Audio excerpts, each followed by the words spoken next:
Elle rentrait de l'école. Elle était seule à la maison pour quelques minutes à peine.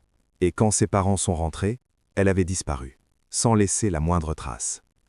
Des semaines de recherche, des centaines de témoignages, et puis un corps retrouvé dans les bois à 35 km de chez elle.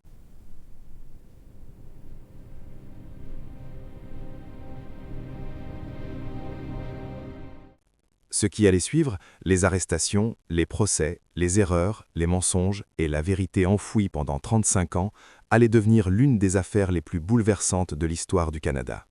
Ce soir, on raconte l'histoire de Christine Jessop. Queensville, Ontario, Canada. Une petite ville tranquille, presque hors du temps. À peine 600 habitants, des maisons proches les unes des autres, des rues où tout le monde se connaît, où les enfants jouent dehors jusqu'à la tombée de la nuit sans que leurs parents s'inquiètent. C'est dans cet endroit paisible que Christine Jessop a grandi. Elle est née le 29 novembre 1974. À 9 ans, elle avait cette énergie propre aux enfants qui n'ont pas encore découvert que le monde peut être dangereux. Elle adorait l'extérieur, les vélos, le baseball, les promenades avec ses amis. Elle aimait les animaux d'une façon qui faisait sourire sa famille. Un jour, une chauve-souris était entrée dans sa chambre. Toute la maison avait paniqué. Christine, elle, avait voulu la garder comme animal de compagnie. Elle vivait avec ses parents et son frère qui avait 5 ans de plus qu'elle. Une famille ordinaire, une vie ordinaire, dans une ville où il n'arrivait jamais rien. Jusqu'au 3 octobre 1984. Ce matin-là, Christine s'est levée comme tous les autres jours. Elle s'est préparée, a pris ses affaires et a attendu le bus scolaire. Son frère, lui, avait mal aux dents. Sa mère avait décidé de l'emmener chez le dentiste à Toronto dans la journée. Ça voulait dire que Christine rentrerait seule à la maison après l'école. Ce n'était pas exceptionnel. Christine était une petite fille indépendante, mature pour son âge. Elle était déjà restée seule à la maison plusieurs fois. Ses parents n'y voyaient aucun problème. Avant de partir ce matin-là, elle avait fait un plan simple avec sa meilleure amie. Après l'école, elle se retrouverait au parc. Le bus l'a déposée à quelques centaines de mètres de chez elle. Christine a marché jusqu'à sa maison, est entrée, a posé son sac dans sa chambre et a récupéré le courrier dans la boîte aux lettres. Et puis, elle est ressortie. Ce que l'on sait avec certitude, c'est qu'elle s'est arrêtée dans une petite épicerie située entre chez elle et le parc. Elle a acheté un chewing-gum. La caissière l'a vue. Elle avait l'air normale. Elle avait l'air bien. Après ça, plus personne ne l'a vue. Sa meilleure amie est arrivée au parc à l'heure convenue. Elle a attendu 5 minutes, 10 minutes, un quart d'heure. Christine ne venait pas. Elle a attendu encore un peu, puis elle est rentrée chez elle. Elle a essayé d'appeler Christine, personne n'a décroché. De son côté, la mère de Christine est rentrée de Toronto avec son fils en fin d'après-midi. En poussant la porte, elle a immédiatement compris que quelque chose clochait. Le sac à dos de Christine était dans sa chambre. Le courrier était posé dans le couloir, mais Christine n'était pas là. Dehors, son vélo était couché sur le sol. Le support était abîmé.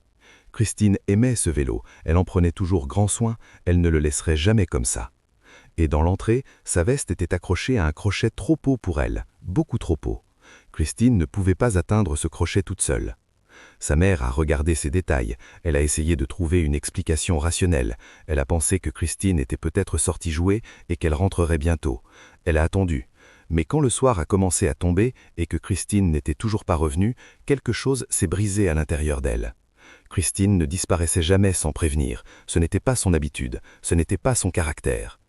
Elle a commencé à appeler les parents de tous les amis de Christine, l'un après l'autre. Chaque fois la même réponse. Personne ne l'avait vue depuis l'école.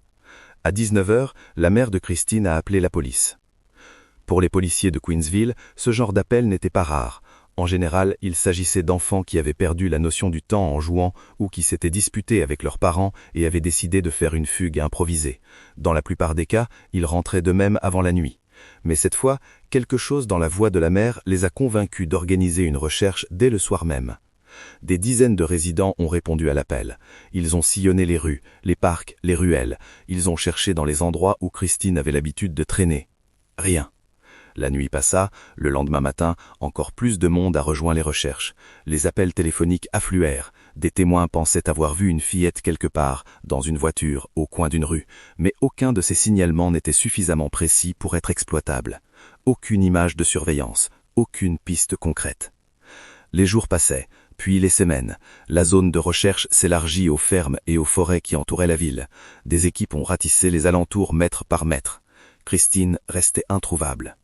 Sa mère répétait à qui voulait l'entendre que Christine n'avait pas fugué, elle en était certaine. Sa fille n'avait aucune raison de fuir, elle était heureuse, elle était chez elle. Quelqu'un l'avait emmenée de force.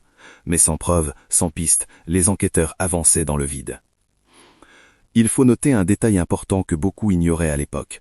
Au moment de la disparition de Christine, son père était en prison. Quelques semaines plus tôt, il avait été condamné à une courte peine pour une fraude mineure. Et ce jour-là, le jour où Christine a disparu, sa mère et son frère étaient allés le rendre visite après le rendez-vous chez le dentiste. Quand il a appris que sa fille avait disparu, le père a été libéré pour rejoindre sa famille. Il s'est joint aux recherches immédiatement. Il cherchait sa fille comme tous les autres, sans savoir que la vérité mettrait 35 ans à émerger. 3 mois avaient écoulé. Le 31 décembre 1984, pendant que le reste du pays se préparait à fêter la nouvelle année, la famille de Christine attendait. Elle attendait toujours. L'espoir s'amenuisait, mais il s'y accrochait. Ce jour-là, un homme de Sunderland, une ville à 55 km de Queensville, est sorti dans les bois derrière chez lui pour retrouver son chien qui s'était échappé. En marchant à travers les arbres, il a remarqué ce qui ressemblait à un tas de déchets abandonnés. Il s'est approché. Ce qu'il a découvert était un corps humain. Il est rentré chez lui en courant et a appelé la police. Quand les officiers sont arrivés sur place, ils ont rapidement compris de qui il s'agissait. Malgré l'état avancé de décomposition du corps, un objet posé à côté permettait une identification immédiate. Un magnétophone. Et dessus, une étiquette avec un nom écrit à la main. Christine Jessop. Ce magnétophone lui avait été remis à l'école, le jour de sa disparition. L'affaire était désormais une enquête pour homicide. L'autopsie a révélé que Christine avait été poignardée à plusieurs reprises. Elle portait aussi de nombreuses écorchures et contusions. Les médecins légistes ont conclu qu'elle avait été agressée sexuellement. Sur ses vêtements, ils ont retrouvé un échantillon biologique. Mais en 1984, les techniques d'analyse ADN n'existaient pas encore. Cet échantillon était une preuve, mais une preuve qu'on ne pouvait pas encore lire. Les enquêteurs ont établi que Christine avait été tuée ailleurs et que son corps avait ensuite été transporté jusqu'à Sunderland. Ce détail les a intrigués.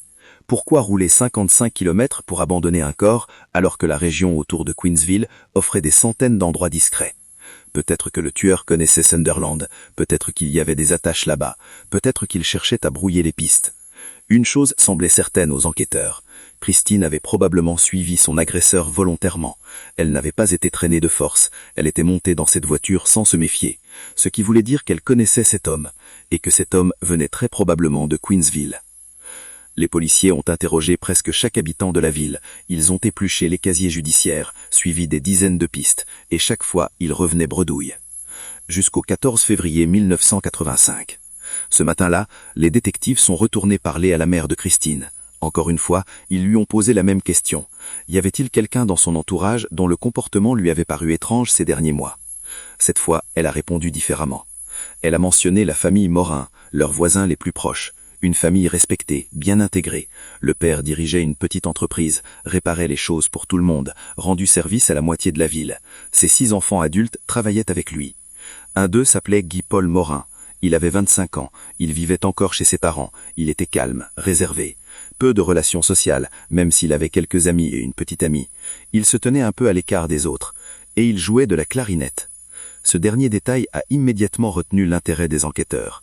Christine avait son magnétophone avec elle le jour de sa disparition. Est-ce que Guy-Paul avait pu engager la conversation avec elle grâce à la musique? Est-ce qu'il avait sorti sa clarinette pour l'approcher, pour la mettre en confiance? Mais surtout, la mère de Christine a mentionné 2 choses qui avaient frappé son esprit à l'époque sans qu'elle y prête vraiment attention. Guy-Paul Morin n'avait pas participé aux recherches. Presque toute la ville s'était mobilisée pendant des semaines, mais pas lui. Et quand le corps de Christine a été retrouvé et que des funérailles ont été organisées, il n'y était pas. Leur voisin le plus proche n'était pas venu dire au revoir à la petite fille qui avait grandi à quelques mètres de sa porte. Les détectives sont allés interroger Guy-Paul Morin. Ils lui ont demandé comment il connaissait Christine. Il a répondu qu'il s'était à peine parlé, une seule fois réellement, le jour où le chien de Christine s'était échappé et qu'il l'avait aidé à le retrouver.